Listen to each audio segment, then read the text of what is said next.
Federal Ministry of Environment has charged ministries, departments, and agencies to identify projects that could be funded by Green Bond to mitigate the negative effects of climate change in Nigeria. Mrs. Ibukun Odusote, Permanent Secretary to the Ministry, gave the charge during a one-day Interministerial Committee on Climate Change meeting on selection of GB 2019 project pipelines in Abuja.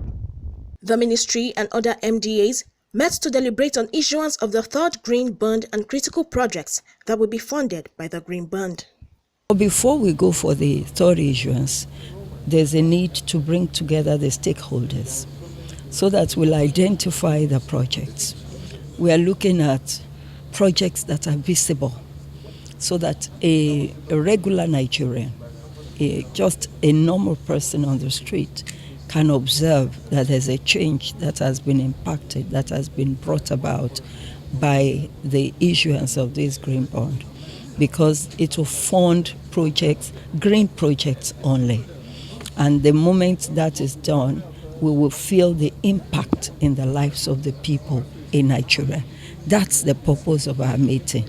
That's where we are gathering together. And you would also see that there's a very wide range of organizations that are represented here. That gives me a lot of joy, though, because it means that we can address the issues from almost every sector of the economy. And that's what the Green Bond is supposed to do. Because Dr. Rachid Bemesaud, represented by Amos Abu, the Senior Environmental Specialist, World Bank, said that the bank would continue to support the issuance and management of the sovereign Green Bond. The bank will continue to support the issuance and management of what has been the first sovereign green bond to be issued in Africa, which is Nigeria Green Bond.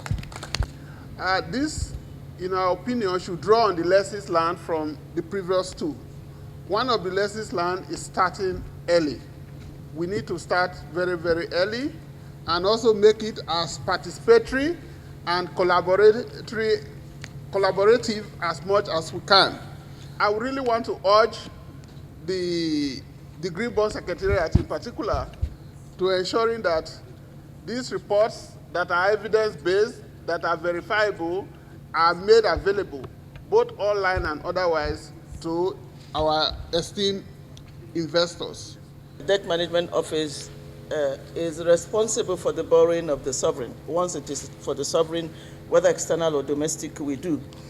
Okay, so in that process, we've acquired a lot of experience, and we work with MDAs to see to it that whatever the objectives of the government are, because we must key into the government policy, not just a case of we want to borrow to fund a deficit. So the Green Bond represents one of those initiatives. Nigeria has a wide range of opportunities as far as sustainable financing. That's the other big language for, green bonds. Sustainable financing is concerned.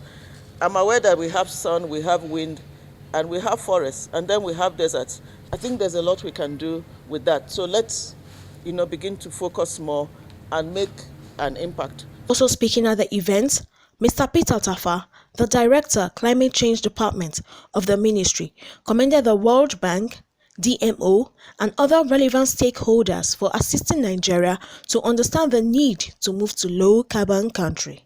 World Bank, indeed, as we all know, all the processes is supported by the World Bank. We are proud of your contributions to this process and also for helping Nigeria to understand the need to move towards the low-carbon development trajectory. The event also features the launching of Nigeria's first biennial update report by the Permanent Secretary of Health and other stakeholders under the United Nations Framework Convention on Climate Change.